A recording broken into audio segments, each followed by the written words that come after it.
இன்றைக்கி கருப்பு கவுனி அரிசி வச்சு சூப்பரான ஆப்பம் ரெசிபி எப்படி செய்யுதுன்னு பார்க்கலாம். இப்படி தான் இருக்கும் கருப்பு கவுனி அரிசி. இது பார்த்திங்கன்னா ஒரு 2 கப்பு எடுத்துக்கோங்க. நான் சின்ன கிளாஸில் எடுத்திருக்கேன்.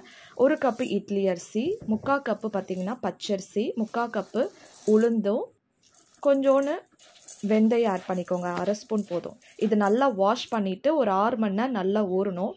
இப்போ ஊற வச்சது பார்த்திங்கன்னா இது கூட கொஞ்சம் அவலும் ஆட் பண்ணிக்கிறேன்.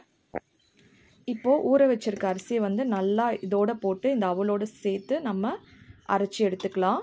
இப்போ அரைச்சி வச்சுருக்க பேட்டர் பார்த்திங்கன்னா நான் காலையில் அரைச்சி வச்சேன். இப்போ பாருங்கள் ஈவினிங் நல்லா புளிச்சிடுச்சு, நல்லா உப்பி வந்திருக்கு பாருங்கள், நல்லா ஃப்ளஃபியாக வந்திருக்கு. இப்போது இதை நம்ம உப்பு போட்டு நம்மளுக்கு எவ்வளோ வேணுமோ நம்ம கரைச்சி நம்ம கொஞ்சம் கொஞ்சமாக இதை செஞ்சுக்கலாம்.